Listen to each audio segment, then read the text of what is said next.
नमस्कार। मैं रवि प्रकाश अपने संस्था डिस्कवरी आईएएस एकेडमी की तरफ से आज मैं जो पहला वीडियो बनाया था भारत का संवैधानिक विकास, उसी क्रम में हम लोग आगे बढ़ रहे हैं और इसका पार्ट 2 यह बन रहा है। और इसमें आज हम लोग सारे अधिनियम को देखेंगे और इस क्लास को समझने के लिए आपको जो पहले मैं बनाया हूँ वीडियो भारत का संवैधानिक विकास पार्ट 1 वो अवश्य देखिएगा। उसका लिंक मैं डिस्क्रिप्शन में डाल दूंगा और आप उसे देखिएगा। आज हम लोग शुरू करते हैं, बहुत मज़ा आने वाला है। भारत का संवैधानिक विकास का पार्ट 2 जिसमें हम लोग अधिनियम पढ़ेंगे। ठीक है, चलिए आप लोग अपनी अपनी कॉपी को खोल लीजिएगा और अगर हमारी पढ़ाई अच्छी लग रही होगी, मज़ा आ रहा होगा तो कमेंट अवश्य कीजिएगा, लाइक भी कीजिएगा, शेयर भी कीजिएगा। अगर लगे तो सब्सक्राइब भी कर दीजिएगा। चलिए देखते हैं। आज हम लोग देखेंगे, हम लोगों ने जो लास्ट क्लास पढ़ा था उसमें हम लोग पढ़े थे भारतीय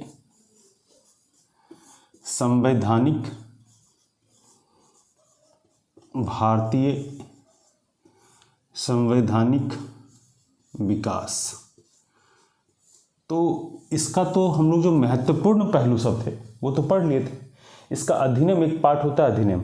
और आप नोटिस करेंगे जैसे कभी पूछा गया है कि गवर्नर जनरल या वायसराय जो थे किस अधिनियम के तहत अध्यादेश जारी करते थे, या कहीं पूछा गया है भारतीयों को विधान परिषद के माध्यम से बजट पर बहस करने की शक्ति किस अधिनियम से मिली है, या सर्वोच्च न्यायालय की स्थापना किस अधिनियम से हुई है, वगैरह वगैरह टाइप के सवाल पूछे जाते हैं और ये इसी पार्ट में हम लोग पढ़ते हैं। आज हम लोग देखते हैं इसको।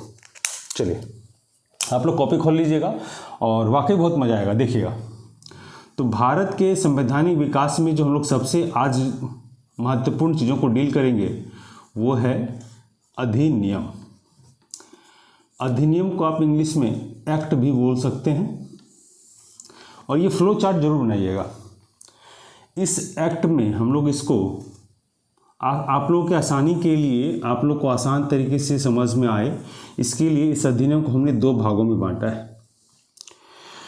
क्योंकि हमारे भारत में, तत्कालीन भारत में जो अंग्रेज की सत्ता थी, उसी दृष्टिकोण को देखते हुए हमारे यहाँ जो अधिनियम का विकास हुआ तो 2 तरीके से हो रहा था। तो जो सबसे प्रथम तरीका था वो था एक कंपनी का शासन।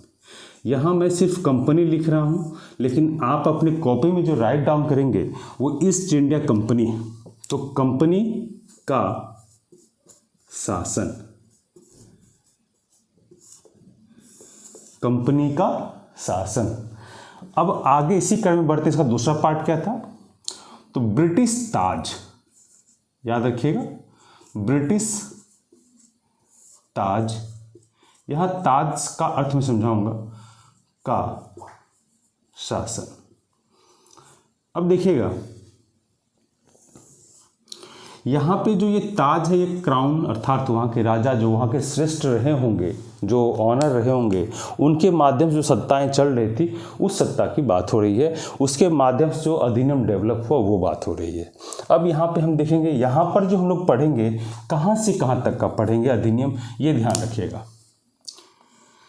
तो इस कंपनी के शासन वाले में, अर्थात ईस्ट इंडिया कंपनी के शासन वाले पोर्शन में हम लोग सबसे पहले 1773 का एक्ट से लेकर हम लोग यहाँ पढ़ेंगे 1856 के अधिनियम तक या एक्ट तक, यहाँ तक हम लोग पढ़ेंगे। और आज हम लोग इसी पोर्शन को डील करेंगे क्योंकि बहुत सारे तथ्यात्मक पहलू हैं इसमें और वो समझ में भी आपको आना चाहिए। कैसे गवर्नर विकास किया, कैसे गवर्नर जनरल बना, कैसे गवर्नर जनरल बंगाल का संपूर्ण भारत का बना, कैसे संपूर्ण भारत का गवर्नर जनरल कैसे वायसराय बना, वो सारी चीज़ें इसी सब पहलुओं से क्लियर होंगी। देखिएगा आगे, यहाँ देखते हैं। यहाँ पे हम लोग 56 में छोड़ दिए, लेकिन अब आप लोग यहाँ हम लोग स्टार्ट करेंगे। यहाँ पर जो हम लोग पढ़ रहे थे ये सिर्फ कंपनी के शासन के लिए था। अब जो यहाँ पढ़ेंगे वो भारत शासन अधिनियम स्टार्ट होगा। यहाँ जो हम लोग स्टार्ट करेंगे वो होगा 1858 से लेकर 1947 के अधिनियम तक। ठीक है, और इस दोनों पोर्शन से अब मैं इसकी प्रासंगिकता की बात करता हूँ। आप कभी भी पीसीएस या यूपीएससी के प्रश्न को उठा के देखेंगे तो यहाँ से कमोबेश किसी भी स्तर पर एग्जाम के दृष्टिकोण से, यहाँ से किसी भी स्तर पर आप टोटल बात करेंगे तो कम से कम यहाँ से 30 से 40 प्रश्न अब तक आ चुके हैं यहाँ से। तो इसीलिए ये पोर्शन इम्पॉर्टेंट हो जाता है। तो अब हम लोग जो है, आप लोग अपनी कॉपी में हेडिंग डालेंगे कंपनी का शासन। तो इस क्रम में अब हम देखते हैं। सबसे पहले जो पढ़ेंगे वो हेडिंग होगा, आप लोग ये डाल चुके होंगे। इसमें जो सबसे पहले हम लोग पढ़ेंगे वो होगा 1773 का रेगुलेटिंग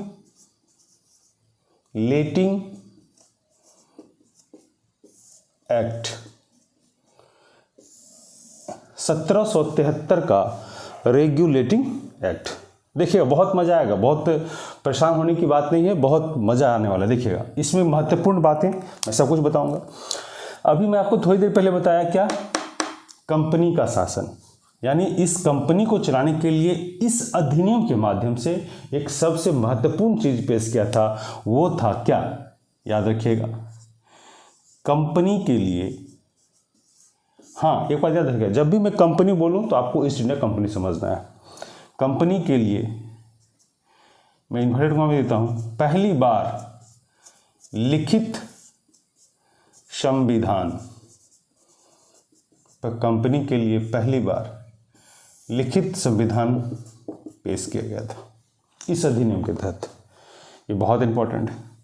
दूसरा जो सबसे इम्पॉर्टेंट काम एक और था, इस समय तक बंगाल में जो शासन कर रहे थे, जो हेड थे, अंग्रेज के अधिकारी जो भी रहे होंगे, उसे गवर्नर कहा जाता था।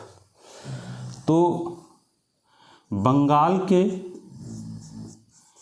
में क्या होते थे, हेड होते थे, जो प्रमुख, जो शासन चलाते थे, जो अंग्रेज के प्रतिनिधि कह लीजिए आप आम बोलचाल की भाषा में। तो बंगाल के गवर्नर का नाम बदला गया और इसका नाम बदलकर क्या रखा गया, गवर्नर जनरल।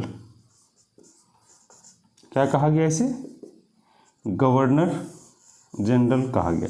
अब यहाँ मैं लेकिन किंतु परंतु तो नहीं लिखूंगा ना, यहाँ पर सिर्फ है कि आपको ये समझना है कि बंगाल के गवर्नर को क्या नाम दे दिया गया, गवर्नर जनरल नाम दे दिया गया। तो इसका काम क्या था, इसमें दो चीज़ प्रश्न उठता है। इसका काम क्या था सबसे पहला, और दूसरा काम कि इसको, इस पद पर जाने वाला पहला व्यक्ति कौन था। देखिएगा, इस पद पर जो सबसे पहला व्यक्ति गया था उसका नाम था वारेन हेस्टिंग्स। उसका नाम था वारेन हेस्टिंग्स। ये बहुत इंपॉर्टेंट है, ये याद रखिएगा। और इसी, यहाँ पर मैं इसे हटाता हूँ, और इसी वारेन हेस्टिंग को एक और अधिकार मिला। क्या, आप लोग बम्बई जानते हैं और मद्रास, तो बम्बई और मद्रास के क्षेत्र का अधीक्षण करने का अधिकार मिला था। तो ये भी याद रखिएगा। तो यहाँ लिख देंगे हम लोग बम्बई और मद्रास, इन दोनों क्षेत्रों के अधीक्षण का भी अधिकार इनको मिला था। आगे हम देखते हैं, पहले मैं इसे साफ कर देता हूँ थोड़ा सा, ठीक है। ये पोर्शन रहेगा, सिर्फ इस पोर्शन को मैं साफ कर देता हूँ। देखिए,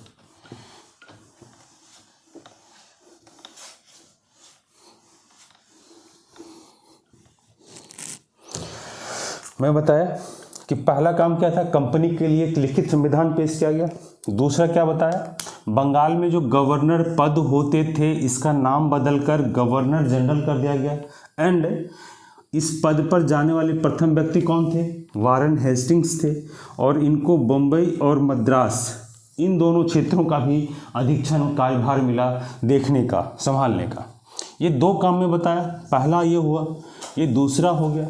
अब हम लोग बात करेंगे तीसरे टॉपिक 1773 के अधिनियम के तहत तीसरा एक और चीज़, तीसरा काम इसमें क्या हुआ था, तीसरा देखिएगा कि इसी अधिनियम के तहत, किस अधिनियम के तहत, इसी अधिनियम के तहत 1774 में, इसी अधिनियम के तहत 1774 में कलकत्ता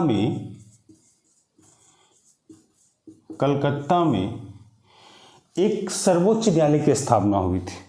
उच्चतम न्यायालय कह लें या सर्वोच्च न्यायालय। कलकत्ता में एक सर्वोच्च न्यायालय की स्थापना हुई थी। अब यहाँ से सवाल उठता है, जो कलकत्ता में सर्वोच्च न्यायालय की स्थापना इस अधिनियम से हुई थी, इसके अधिनियम से, ये वर्ष याद रखिएगा, ये बहुत इंपॉर्टेंट है, कभी कभी आप फंसेंगे। प्रश्न पूछा गया है कि कलकत्ता में सर्वोच्च न्यायालय की स्थापना किस अधिनियम से हुई, तो ऑप्शंस में ये भी रहता है और ये भी रहता है, तो आपको उसमें ध्यान, अधिनियम पूछेगा तो ये मारना है, और अगर वर्ष पूछ दे कि किस वर्ष में हुआ तो हम लोग 1774 मारेंगे।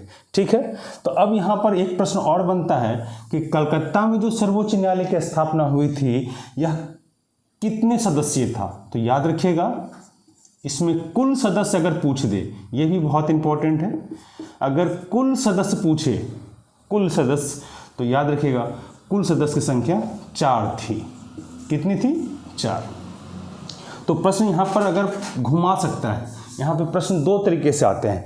प्रश्न पूछेगा कलकत्ता में जो सर्वोच्च न्यायालय की स्थापना हुई उसमें कुल कितने सदस्य थे, अगर कुल लगा के पूछेगा तो हम लोग 4 मारेंगे, अगर पूछेगा कि मुख्य न्यायाधीश को छोड़कर तब हम लोग 3 मारेंगे।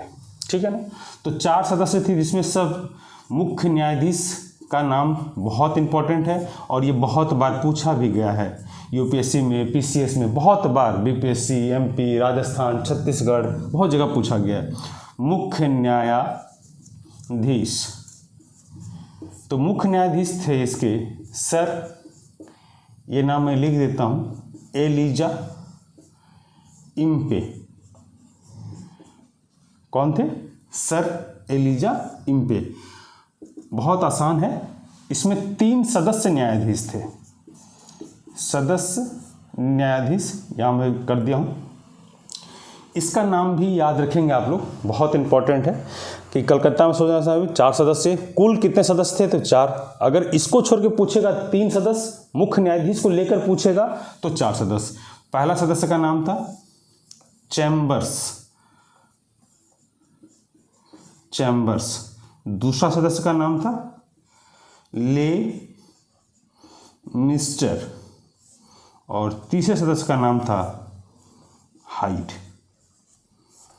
ठीक है, तो 1773 का अधिनियम में ये प्रमुख बातें हो गई जो बहुत इंपॉर्टेंट है। यहाँ से 2 तरह से सवाल आए हैं, डायरेक्ट तथ्यात्मक भी आए हैं और कॉन्सेप्ट आधारित, अर्थात आप यह कह सकते हैं कि स्टेटमेंट वाले सवाल भी यहाँ से पूछे गए हैं। और बहुत आसान है, लिखित संविधान, बंगाल के बारे में बताया, गवर्नर वार्डन हेस्टिंग याद रखना है, 1774 सर्वोच्च न्यायालय की स्थापना हुई थी, अधिनियम ये था, वगैरह वगैरह। एक बात मैं छोड़ा हूँ जो मैं लास्ट में बताने वाला था इसी अधिनियम का, कि रेगुलेटिंग एक्ट जो था, इसे और किस नाम से जानते हैं, तो याद रखिएगा इसे हम लोग नियामक अधिनियम भी कहते हैं, अधिनियम भी कहते हैं। क्लियर है? अब हम लोग जो आगे देखेंगे 1773 के बाद जो अधिनियम है वो बहुत इंपॉर्टेंट है, उसको हम लोग अब देखते हैं। इसे मैं साफ कर लेता हूँ, आप लोग लिख लिए होंगे या तो मैं इधर छोड़ता हूँ, इसको साफ कर देता हूँ। देखिए, एक एक टॉपिक डील होगा और यकीन मानिए आपको देखते के साथ इंटरेस्ट आएगा, हर बार के बाद इंटरेस्ट आएगा कि अब कुछ अच्छा मिल रहा है, कुछ अच्छा मिल रहा है, और इसको नोटिस करते रहना है। अगला अधिनियम जो है वो हम लोग पढ़ेंगे पिट्स इंडिया एक्ट। एक्ट मतलब अधिनियम, पिट्स इंडिया एक्ट। पहला सवाल ये बनता है कि यह अधिनियम कब आया, बहुत बार पूछा गया है, रिसेंटली बीपीएससी के प्रश्न को उठा के देखेंगे भी तो पूछा गया है। तो याद रखिएगा, ये अधिनियम जो था 1784 ईस्वी में आया था। कब आया था? 1784। अब ये अधिनियम क्यों आया, इस पर हम लोग गौर करेंगे। यह अधिनियम लाने का एक बहुत बड़ा कारण था कि कंपनी मतलब ईस्ट इंडिया कंपनी, दो तरह के कार्य चल रहे थे। एक तो वो व्यापार कर रही थी, दूसरा उसका राजनीतिक पहलू भी था, और दोनों में घालमेल हो जा रहा था। इस वजह से पिट्स इंडिया एक्ट जो 1784 में आया, कंपनी के कार्यों का अलग अलग हिस्सा बांट दिया। ऐसे, ठीक है। अभी मैं बताऊंगा, ये भी प्रश्न पूछा गया है, ये कब आया। दूसरा ये भी पूछा गया है जो अभी लिखने वाला हूं।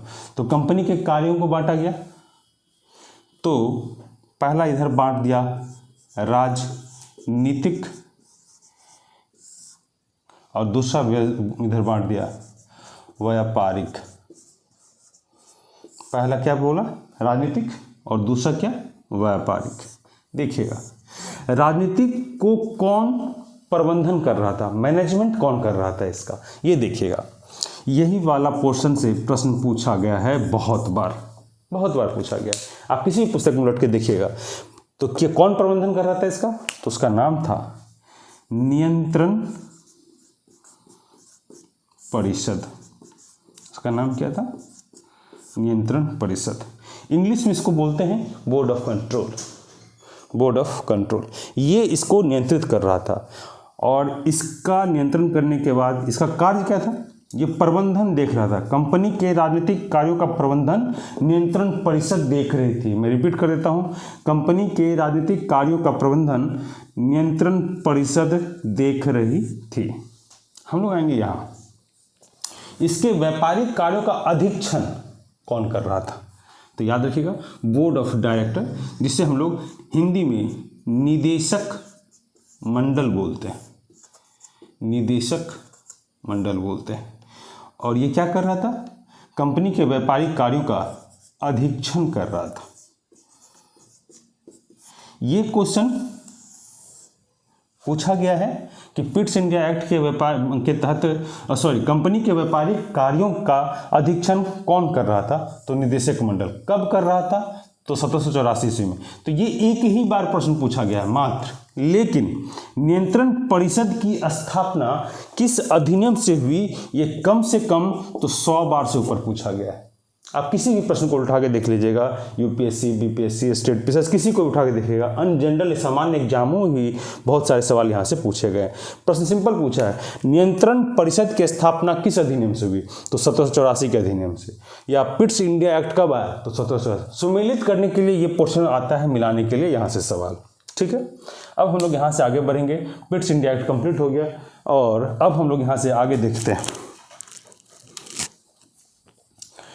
पिट्स इंडिया एक्ट के बाद 1784 के बाद हम लोग जो अधिनियम पढ़ेंगे उसका नाम है 1786 का अधिनियम। 1786 का अधिनियम। देखिएगा, 2 वर्ष का ही अंतर है, इसीलिए कोई समस्या नहीं होगी। तो आप लोग हेडिंग डालेंगे, मैं इधर का छोड़ दिया हूँ, तब तक कोई बहुत लोग लिख रहे होंगे, तो इसलिए तो याद रखिएगा, डायरेक्ट लिखेंगे 1786 का अधिनियम। 1786 का अधिनियम। अब हम लोग यहाँ सीखने वाले हैं, तो पानी लेंगे, यहाँ पर हम लोग सीखने वाले हैं कि 1786 का जो अधिनियम था इसमें क्या क्या कार्य हुआ। 1786 के अधिनियम में बहुत ऐसे काम हुए जो अपने आप में अनोखा था, और यहाँ से 2 बार प्रश्न आया है। 2 बार प्रश्न आया है। तो सबसे पहला काम क्या था?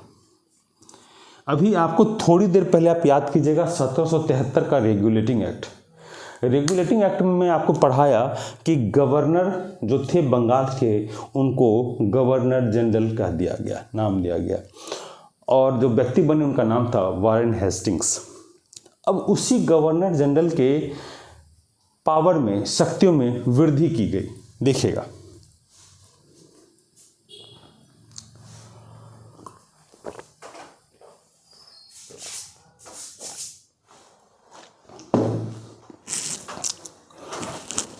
देखिएगा, तो याद रखिएगा सबसे पहला ये ऐसे करते हैं, ऐसे कीजिए, सॉरी ऐसे कीजिए। क्या वृद्धि हुई? 1786 के अधिनियम में क्या हुआ था? तो गवर्नर जनरल को कुछ एक्स्ट्रा पावर मिल गया था। तो कौन सा पावर मिला था? 2 तरह के पावर मिले थे। तो हम लोग पहला पावर की बात करते हैं। गवर्नर जनरल की एक परिषद होती थी जो कानून बनाती थी। उस कानून को समाप्त करने का और बनाने का अधिकार इसको मिल गया था। किसी भी परिस्थिति, अगर कोई ऐसी विषम परिस्थिति आ गई, कोई ऐसी परिस्थिति उत्पन्न हो गई जिससे गवर्नर जनरल उस परिषद द्वारा बनाए गए कानून को निरस्त भी कर सकता था और बना भी सकता था। तो याद रखिए, यहाँ पर मैं लिख देता हूँ कि विषम परिस्थिति में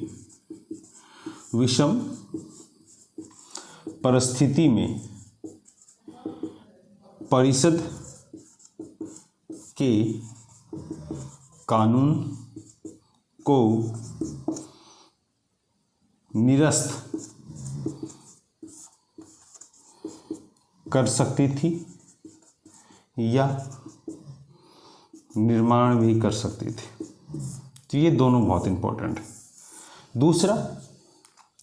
दूसरा ये याद रखिएगा कि प्रश्न पूछा गया है कैसे, तो याद है, ये स्टेटमेंट में ये प्रश्न आया है। यहाँ से प्रश्न पूछा गया है, किस अधिनियम के तहत गवर्नर जनरल को परिषद के कानून को समाप्त करने की शक्ति दी गई है? तो ये ध्यान रखेंगे हम लोग 1786 का अधिनियम। हम लोग इसका दूसरा देखेंगे। याद रखिएगा कि एक सेनापति होते थे और सेनापति की जितनी शक्तियाँ होती थी, सेनापति की जितनी भी शक्तियाँ होती थी, उन शक्तियों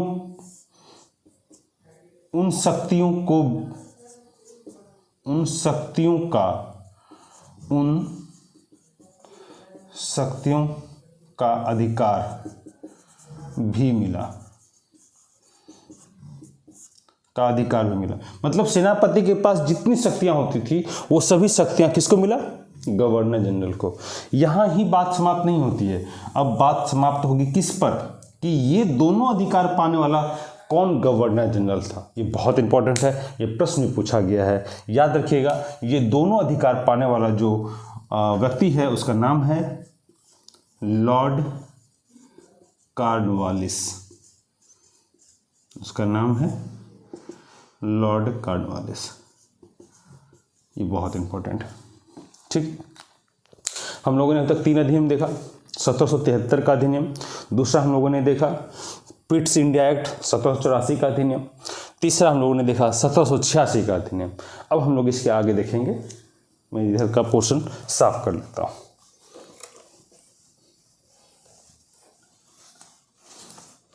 देखिए, अब जो हम लोग पढ़ेंगे 1793 का चार्टर्ड एक्ट पढ़ेंगे। 1786 हो गया, 3 अधिनियम हम लोगों ने पढ़ लिया टोटल। 1773 का रेगुलेटिंग एक्ट पढ़े, दूसरा हम लोगों ने पढ़ा 1784 का पिट्स इंडिया एक्ट। अब हम लोग तीसरा ये पढ़ लिए, अब हम लोग चौथा अधिनियम पढ़ेंगे। चौथा अधिनियम क्या है? चार्टर एक्ट है। चौथा अधिनियम यहाँ से ही स्टार्ट होता है 1793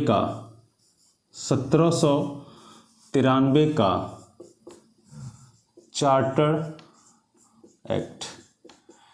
मन में बहुत सारे सवाल उठ रहे होंगे, बहुत ज़रूरी भी है। सबसे पहले आपको समझना होगा कि चार्टर क्या था। तो इसको सामान्य शब्दों में, आसान परिभाषा में, सामान्य बोलचाल के शब्दों में इसे हम लोग चार्टर को क्या क्या बोल सकते हैं? हम लोग इसको राजलेख भी बोल सकते हैं। क्या बोल सकते हैं? राजलेख। हम लोग इसको या करके राजपत्र भी बोल सकते हैं। ठीक है, या करके इसे हम लोग शासन पत्र भी बोल सकते हैं। तो आपके मन में उठ रहा होगा ये कहाँ से आता होगा?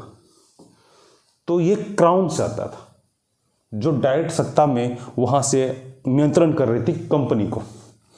तो 1700 चार्टर एक्ट जो था, ये इसका एक नियम था, ये प्रत्येक 20 वर्ष पे आता था। तो यहाँ पर जो सबसे पहला काम हुआ था, एक ही काम था कि कंपनी में बोल दिया तो अर्थात आपको समझना है ईस्ट इंडिया कंपनी के शासन कंपनी के अधिकार को 20 वर्षों के लिए बढ़ा दिया गया। कितने दिनों के लिए बढ़ा दिया गया? 20 वर्षों के लिए बढ़ा दिया गया। 1793, अब उसमें 20 हम लोग जोड़ेंगे तो कितना होगा? आप जोड़ के देखिए, 1793 में हम 20 जोड़ दिए तो ये 3, यहाँ 8, यहाँ 1 हो जाएगा, यहाँ 8 हो जाएगा, यहाँ यानी 1813 का अधिनियम अब हम लोग पढ़ने वाले हैं कि 1813 का चार्टर एक्ट हम लोग पढ़ेंगे। ठीक है, अब हम लोग यहाँ से इसको पहले साफ कर लेते हैं। इसमें कहीं कुछ नहीं है, ये बहुत इंपॉर्टेंट है, इसमें उतना कुछ ज़्यादा इंपॉर्टेंट नहीं, लेकिन 1813 वाला बहुत इंपॉर्टेंट है, वो हम लोग देखने वाले हैं। ये हमारा चौथा अधिनियम था। अब हम लोग देखिए, हम लोग जो पढ़ेंगे 5वां 1813 का चार्टर एक्ट। अब हम लोग जो पढ़ेंगे वो है 1813 का चार्टर एक्ट। देखिए 5वां अधिनियम है, ये हेडिंग डालिएगा 1813 का चार्टर एक्ट। ठीक है, 1813 का चार्टर एक्ट। ये बहुत इंपॉर्टेंट क्यों है? इस अकेले अधिनियम से यूपीएससी में भी सवाल पूछा गया है। पीसीएस की तो बात ही आप छोड़ दीजिए। तो जिसमें सबसे पहला काम हुआ था, याद रखिएगा, ईसाई मिशनरी थे। अंग्रेज किस धर्म को मानते थे? वो ईसाई थे। तो ईसाई मिशनरियों को भारत में धर्म प्रचार करने की अनुमति इसी अधिनियम से मिली है। और ये प्रश्न आया हुआ है सुमेलित करने के लिए, मिलान करने के लिए। तो प्रश्न पूछा था कि ईसाई मिशनरियों को धर्म प्रचार करने की अनुमति भारत में किस अधिनियम से मिली? तो 1813 के चार्टर एक्ट से। याद रखिएगा। तो पहला जो पॉइंट है वो बहुत इंपॉर्टेंट है, वो लिखिएगा, ईसाई मिशनरी को भारत में धर्म प्रचार की अनुमति। ठीक है। दूसरा जो बहुत इंपॉर्टेंट काम था, ये सीखिएगा। दूसरा क्या था? कंपनी क्या कर रही थी? व्यापार। और उनके व्यापार को 20 वर्ष के बाद क्या अवलोकन कर रहा था? थोड़ी देर पहले मैं आपको पढ़ाया था पिट्स इंडिया एक्ट। वहाँ पर 2 भागों में कंपनी के कार्यों को बांटा गया था, एक था व्यापारिक और एक था राजनीतिक। तो व्यापारिक चीज़ों पर अधीक्षण करने के लिए बोर्ड ऑफ डायरेक्टर थे। तो उनके माध्यम से जब इनके कार्यों का अन्वेषण किया गया था तो वो पाए थे कि इनकी प्रक्रियाएं सही नहीं चल रही हैं। तो इन्होंने एक कदम उठाया और कंपनी के व्यापारिक अधिकार को समाप्त किया। किसके साथ? वो बता रहा हूँ। कंपनी के व्यापारिक अधिकार किसके साथ? याद रखिएगा, भारत के साथ जो व्यापार हो रहा था सभी स्तर पर उसे बंद कर दिया गया। भारत के साथ क्या कर दिया गया? परिणाम उसको बंद कर दिया गया। तो आपके मन में सवाल उठ रहा होगा, तो अब भारत में व्यापार कोई नहीं करेगा? यानी अरे हमारे यहाँ तो आज़ाद हम लोग 47 में हुए, अब कंपनी हमारे यहाँ व्यापार नहीं करेगी तो व्यापार कौन करेगा? तो यहाँ से ही एक कदम उठा था कि कंपनी से यह अधिकार छीन लिया गया। और यह अधिकार किसको दिया गया? याद रखिएगा, अंग्रेज व्यक्तियों को दे दिया गया। अंग्रेज व्यक्ति मतलब कोई भी अंग्रेज व्यक्ति आकर भारत में व्यापार कर सकता था। ये हो गया 2 पॉइंट। तीसरा पॉइंट, एक सवाल पूछता है कि 1813 में कंपनी का व्यापारिक अधिकार किसके साथ बंद नहीं किया था? तो ये ध्यान रखिएगा, चीन के साथ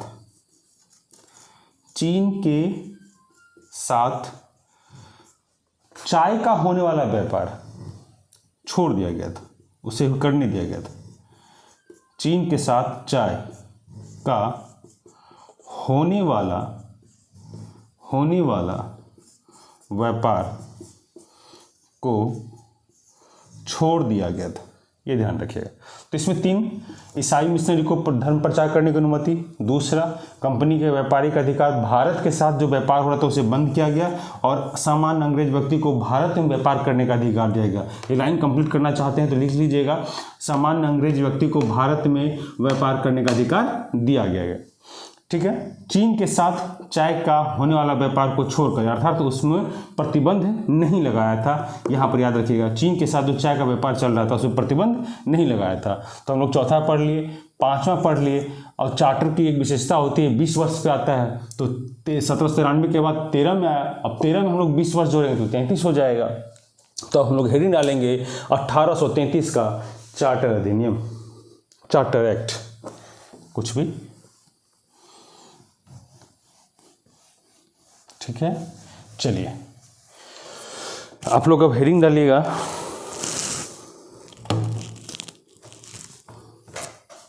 आप लोग हेडिंग डालिएगा। 13 हो गया, इसमें 20 वर्ष जोड़ देंगे हम लोग, तो 1833 का चार्टर एक्ट देखिएगा। ये भी बहुत इंपॉर्टेंट है। यहाँ का पहला सवाल ही बहुत इंपॉर्टेंट है। अभी देखिए क्या होता है। थोड़ी देर पहले मैं इसको साफ करता हूँ फिर बताता हूँ। मैं इसको साफ कर लेता हूँ फिर बताता हूँ आप लोगों को एक चीज़, बहुत अच्छी बात बताऊँगा अभी।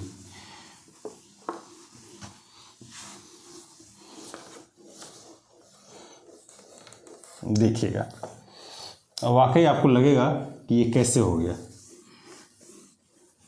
देखिए,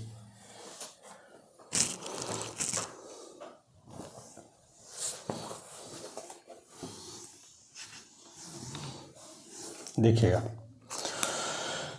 बंगाल में पहले क्या था, ये सीक्वेंस को याद रखिएगा। बंगाल में पहले जो एक पद था जो अंग्रेज का शासन कर रहा था, जो हेड व्यक्ति था, उसका नाम क्या था? गवर्नर। ठीक है। और गवर्नर के बाद इस पद को नाम दिया गया गवर्नर जनरल। क्या नाम दिया गया? Governor general. तो ये हम पढ़ाएं। कब क्या गया ये बताए तुरंत।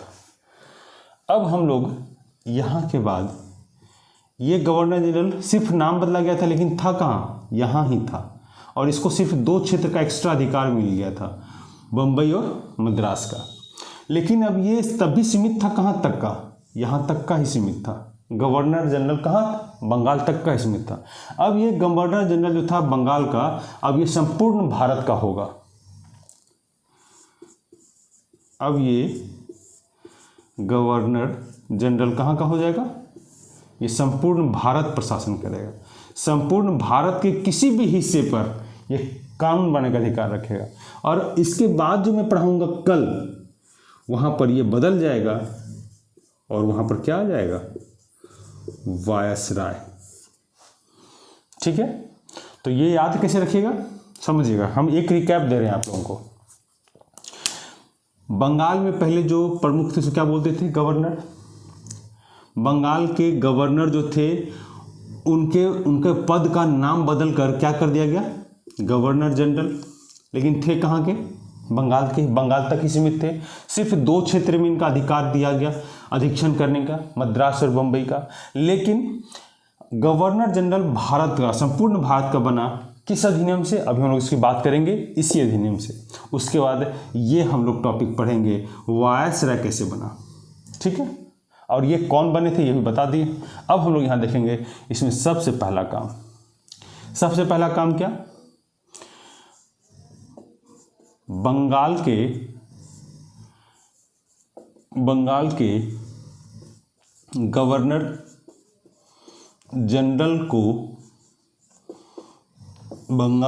गवर्नर जनरल को ये फ्लो चार्ट बनाइएगा। संपूर्ण भारत का गवर्नर जनरल बनाया गया।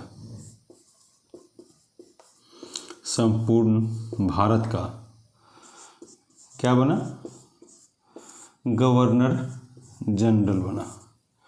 तो इस पद पे कोई व्यक्ति बैठा तो होगा पहले, क्या?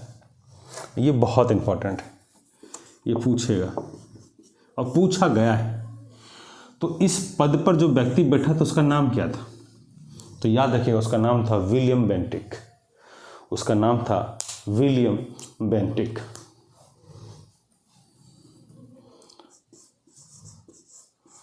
विलियम बेंटिक इस पद पर जाने वाले प्रथम व्यक्ति यही थे। और ये इसका काम क्या था कार्य में? याद रखिएगा, भारत के किसी भी क्षेत्र में कानून बनाने का अधिकार रखते थे। भारत के किसी भी क्षेत्र पर कानून बनाने का अधिकार था इनके पास। ठीक है। ये दूसरा देखिएगा, पहला काम तो याद होगा, बंगाल के गवर्नर जनरल को संपूर्ण भारत का गवर्नर जनरल बनाया गया। और इस पद पर जो पहला व्यक्ति बैठा वो कौन थे? William Bentinck. और वहाँ पे हम क्या बताए थे? Warren Hastings. और यहाँ पे है विलियम बेंटिक। और ये भारत के किसी भी क्षेत्र में कानून बना सकते थे। अब यहाँ से हम लोग आगे देखेंगे 1813 के 33 के चार्टर एक्ट में अन्य क्या काम हुआ।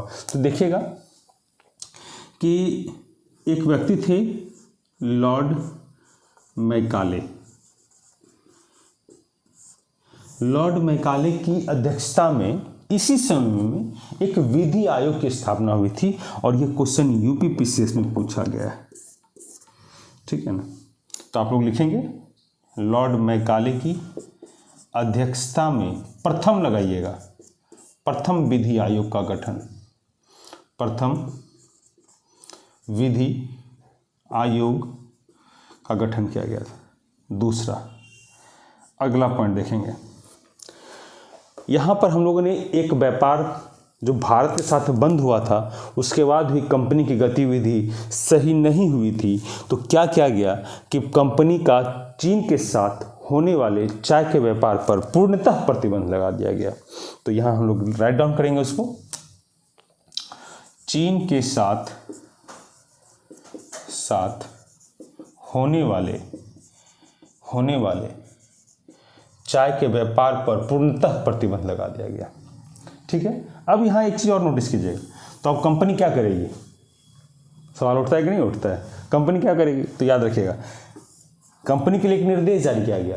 क्या जारी किया गया? कि कंपनी भविष्य में राजनीतिक कार्य करेंगे। तो यहाँ लिख सकते हैं आप, कंपनी भविष्य में राजनीतिक कार्य करेंगे।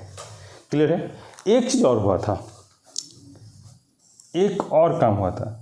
गवर्नर जनरल जो था पद, समझिएगा ध्यान से, देखेंगे हम लोग, गवर्नर जनरल की परिषद होती थी ना, आप बोलेंगे हाँ। तो इस परिषद में 4 सदस्य होते थे। कितने? याद रखिएगा, 4 सदस्य। और इसमें सदस्यों की नियुक्ति होती। तीसरा का तो मुझे उतना अभी कंफर्म नहीं है, लेकिन चौथा जो नियुक्त हुआ था ये इंपॉर्टेंट है कि चौथा काउंसिल सदस्य कौन नियुक्त हुआ था। तो याद रखिएगा, वो लॉर्ड मैकाले थे। वो कौन थे? Lord Macaulay. ये भी इसका अन्य काम हो गया। 1833 खत्म। अब हम लोग जो पढ़ेंगे वो अगला है, इसमें 20 वर्ष जोड़ देंगे, 1853 का अधिनियम। एक चीज़ और, 1833 के अधिनियम को हम लोग सेंट हेलेना का भी अधिनियम कहते हैं। 1853 के अधिनियम को हम लोग एक और नाम से 1833 के चार्टर एक्ट को हम लोग सेंट हेलेना का भी अधिनियम बोलते हैं। ये हम लोग याद रखेंगे। इससे हम लोग 1853 का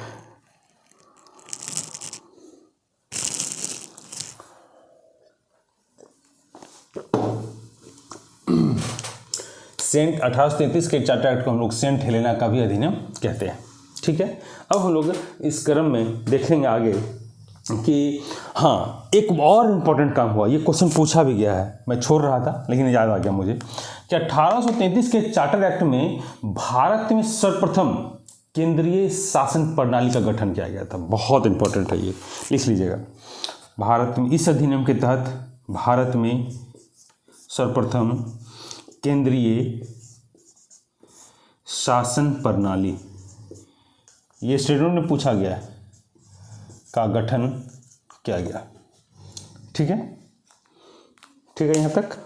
यहाँ से अब हम लोग आगे बढ़ेंगे 33 के बाद 53 का चार्टर एक्ट।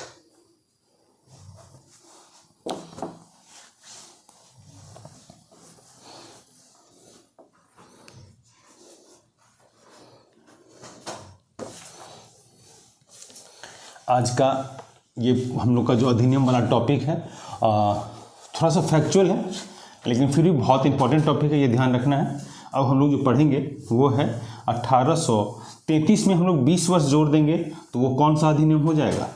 53 का अधिनियम हो जाएगा। हम लोग जो है उसको 53 का अधिनियम कहेंगे। ठीक है, हेडिंग डालिएगा 1853 का चार्टर एक्ट। 1853 का चार्टर एक्ट।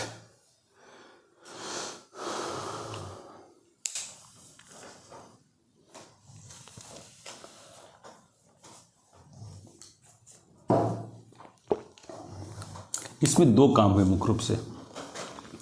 पहला, शक्तियों का विभाजन हुआ। शक्तियों का विभाजन हुआ, विधायिका और कार्यपालिका। विधायिका और कार्यपालिका। दूसरा काम क्या हुआ? इसी अधिनियम के तहत, जो बहुत इंपॉर्टेंट है, ये ना पूछे तो ना पूछे, लेकिन ये तो जरूर पूछेगा। इसी अधिनियम के तहत भारतीय विधान परिषद की स्थापना की गई थी। बहुत इंपॉर्टेंट है, ये लिख दीजिएगा। भारतीय विधान परिषद की स्थापना की गई थी। तीसरा,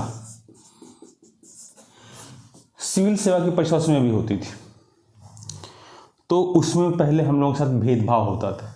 तो सिविल सेवा की परीक्षा में हम लोग अब भाग ले सकते थे, यह एक प्रक्रिया प्रारंभ है, यहाँ से हुई थी, याद रखिएगा। लिख दीजिएगा, सिविल सेवा की परीक्षा में भाग लेने का अधिकार मिल गया था, यहाँ से हम लोग को। तो हम लोग, मैं बताया था शुरुआत क्लास में ही कि हम लोग 1773 से शुरू करेंगे और 1853 में इसको समाप्त करेंगे। तो आज की क्लास हम लोग यहाँ समाप्त करते हैं और उम्मीद करते हैं इससे बेहतर और आपको कहीं नहीं मिलेगा। बहुत अच्छा है, आप इसका नोट्स बनाएंगे और 1 से 2 बार पढ़ेंगे तो ये आसानी से याद हो जाएगा और एग्जाम के दृष्टिकोण से महत्वपूर्ण है। अगला वीडियो जो हमारा आने वाला है वो शासन का ताज का जो शासन था, जो मेन ब्रिटिश क्राउन के माध्यम से चल रहा था, जिसे 1858 से लेकर 1947 तक हम लोग पढ़ेंगे, वो अगला वीडियो जो आने वाला है उसमें। और उस वीडियो का उस वीडियो में आएंगे। और लेकिन इस वीडियो को समझने के लिए आपको कल वाली क्लास, यानी जो पार्ट 1 इसका हम डाले हुए हैं, उसको देख लीजिएगा। मैं इसका डिस्क्रिप्शन में लिंक में डाल दूंगा। आप लोगों को गुड नाइट, शुभ रात्रि, नमस्कार।